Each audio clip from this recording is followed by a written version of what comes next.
Vinde a mim, todos vós que estáis cansados, e descanso eu vos darei, diz o Senhor. Bom dia, meu irmão, minha irmã. Como é bom começarmos o nosso dia ouvindo essa palavra de acolhimento, de amor, de misericórdia, de compaixão do Senhor para conosco. O nosso Deus que nos ama e o nosso Deus que sabe, entende o nosso cansaço, a nossa fragilidade, a nossa limitação. E Ele, compreendendo isso, Ele convida todos aqueles que estão cansados, e cansados não apenas do corpo, do físico, mas cansado das emoções também, né? Como a gente cansa muitas das vezes quando nos decepcionamos e muitas das vezes nos cansamos de acreditar no outro, nos cansamos de perdoar, nos cansamos de ajudar, nos cansamos de tantas coisas. E esse cansaço é inerente à nossa condição humana pequena e limitada. Mas, diante desse cansaço, não devemos parar. Devemos, de fato, buscar descanso. E esse verdadeiro descanso nós encontramos em Deus. E eu convido você a colocar a tua vida na misericórdia do Senhor. Por isso que nós estamos sempre começando o nosso dia, colocando a nossa vida diante do Senhor, suplicando a sua misericórdia, a sua compaixão. E através da sua palavra, Ele revigora a nossa fé. O Evangelho hoje está em Lucas capítulo 14, versículos do 15 ao 24. O Senhor esteja conosco, Ele está no meio de nós. Proclamação do Evangelho de Jesus Cristo segundo Lucas. Glória a vós, Senhor. Naquele tempo, um homem que estava à mesa disse a Jesus: Feliz aquele que come o pão do reino de Deus. Jesus respondeu: Um homem deu um grande banquete e convidou muitas pessoas. Na hora do banquete, mandou seu empregado dizer aos convidados: Vinde, pois tudo está pronto. Mas todos, um a um, começaram a dar desculpas. O primeiro disse: Comprei um campo e preciso ir vê-lo. Peço-te que aceite minhas desculpas. Um outro disse: Comprei 5 juntas de bois e vou experimentá-las. Peço-te que aceites minhas desculpas. Um terceiro disse: Acabo de me casar e por isso não posso ir. O empregado voltou e contou tudo ao patrão. Então o dono da casa ficou muito zangado e disse ao empregado: Sai depressa pelas praças e ruas da cidade.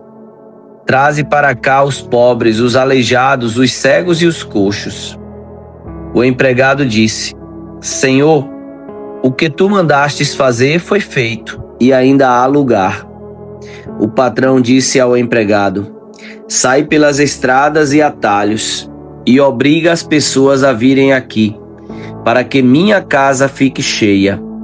Pois eu vos digo, nenhum daqueles que vos foram convidados provará do meu banquete. Palavra da salvação. Glória a vós, Senhor. Mais uma vez, mais uma parábola, Jesus nos ilustra o reino de Deus. Esse reino que muitos dos convidados rejeitaram. Muitos daqueles convidados colocaram suas desculpas.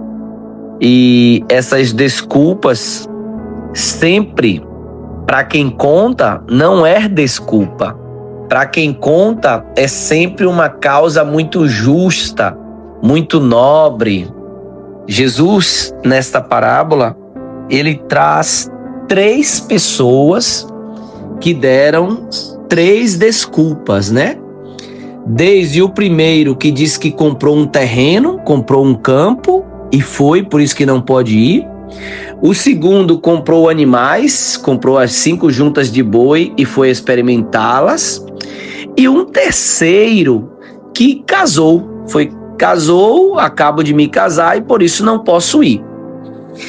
Aqui não está em voga a desculpa se é um terreno, se é um casamento, se é um trabalho, se é um lazer. Aqui está em voga que a proposta do reino foi feita, o convite para de fato ceiar com o mestre, com o banquete, fez um gigante banquete ali e que essas pessoas rejeitaram. Todas aquelas pessoas que rejeitam a Cristo, rejeitam o banquete, rejeitam o amor, sempre eles vão rejeitar baseado numa prerrogativa, baseado numa justificativa, e que diante do reino, diante do banquete, são desculpas. E nós devemos nos questionar, né? Qual é a nossa desculpa? Mas, Cleison, por que você fala que tudo é desculpa? Porque diante do reino, diante do banquete, o sentido da nossa vida é Deus. Tudo aquilo que eu colocar em primeiro lugar, que eu colocar acima de Deus, é uma desculpa. E eu estou perdido, eu estou desorientado, eu estou trocando o que tem valor por algo que não tem valor. Eu estou trocando algo eterno por algo passageiro. Por isso que nós devemos sempre refletir e pensar: Deus deve estar sempre em primeiro lugar na minha vida. Deus em primeiro lugar. Depois eu vou ver as juntas de bois, depois eu vou ver o campo, depois eu vou casar, depois eu vou cuidar da minha família. Mas, em primeiro lugar, Deus. É assim nos mandamentos, né? O primeiro mandamento é amar a Deus sobre todas as coisas. Uma outra passagem tão bela que fala sobre o primeiro lugar de Deus também é: buscai a Deus em primeiro lugar e todas as outras coisas vos serão acrescentadas. Será que nós confiamos nessa palavra? Que se de fato a gente colocar Deus em primeiro lugar, se de fato a gente buscar Deus em primeiro lugar, as outras coisas nos serão acrescentadas? E eu convido você que está me ouvindo aqui a fazer essa reflexão, para que diante do chamado do Senhor, a gente não use nenhuma dessas desculpas, que nós possamos ouvir o chamado do Senhor, que vai ao encontro nas praças, em todos os lugares, para lotar a sua casa, lotar o seu banquete. E aqui ele chama os pobres, os aleijados, os cegos, os coxos, os que têm pouca fé. Por isso que eu sou convidado, aqueles que são limitados. Aqui nós revelamos o rosto da misericórdia, que não escolhe os capacitados, mas capacita os escolhidos. Aqui na misericórdia do Senhor, ele não escolhe os bons, os perfeitos, os prontos. Não. Graças à misericórdia do Senhor, ele convida a mim e a você, meu irmão, mesmo sendo nós pobres pecadores, limitados, mas que o Senhor conhece o nosso coração e conhece a nossa vontade de estar cada vez mais próximo dele. E é por isso que nós devemos aceitar sempre esse convite para fazermos presença nesse banquete. Nenhuma desculpa deve ser capaz de nos afastar do amor de Deus. Coloca Deus no começo de tudo e Ele vai cuidar do resto. Quando nós colocamos as nossas preocupações, os nossos sonhos, os nossos projetos em Deus, Ele cuida. E até aquilo que poderia não dar certo, vai dar certo pelo seu amor e pela sua misericórdia. Um ótimo dia para você, meu irmão.